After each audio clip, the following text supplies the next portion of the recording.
All right, we're going to move into something else, but before we do, we're going to review writing equations in slope-intercept form when they give us 2 points, because I think that it's good to look at this again, especially in light of what we're going to be doing in the next few days with this. So what I did is I put up, I just kind of guessed sort of at 2 points. All right, and thought, well, let's practice this. All right, so let's write an equation in slope-intercept form for the line that passes through the given points.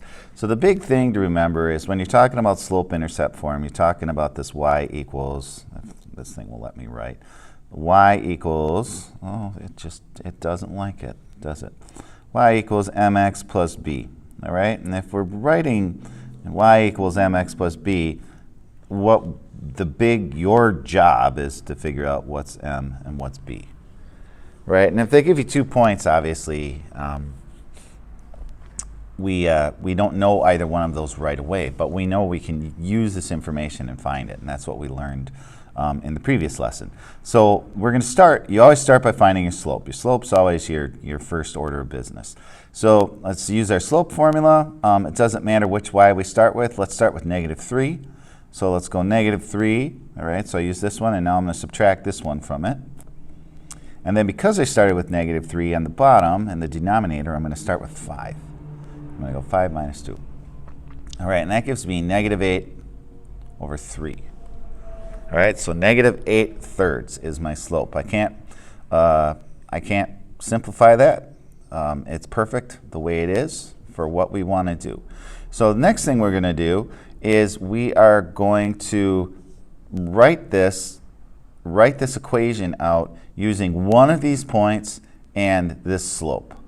Okay, so we're gonna rewrite y equals mx plus b, but we're gonna plug some things in. So let's use this point, and then there's our slope, and then we're gonna put that in there. So for y, you just write your y coordinate in there. So we're gonna go 5 equals, and then m, you're going to use that -8 thirds, times, and then x is 2 plus b. All right.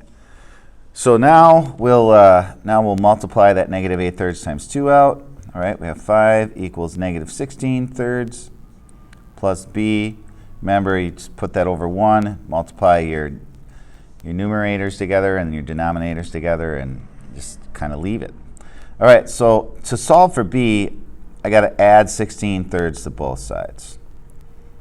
All right, and so this looks intimidating, but it's really not that big of a deal. If you think of 5 as 15 thirds, okay, then you just add 15 to 16 and you get 31 thirds. And that's my b. My b is 31 thirds. And let's just leave it like that. All right, and then to write your equation, now to write our general form of our equation for this particular case, we go y equals m, and your m is -8 thirds, x, and then plus b, and b is 31 thirds. All right, and then if we wanted to check this, which I kind of do, let's use the other point, and let's put that in and see what we get. So if I go -3 for my y, equals -8 thirds, and then I'm going to put this x in it, that's 5. 5 plus 31 thirds, and let's see if we get -3. So -3, I'm going to scroll down a little bit here. -3 equals -40 thirds plus 31 thirds. Well, this is already ready for us to kind of add because it's in we have a common denominator, so that's kind of nice. So -40 plus 31 is -9 thirds, and -9 thirds is -3. So this equals this, which means that it worked.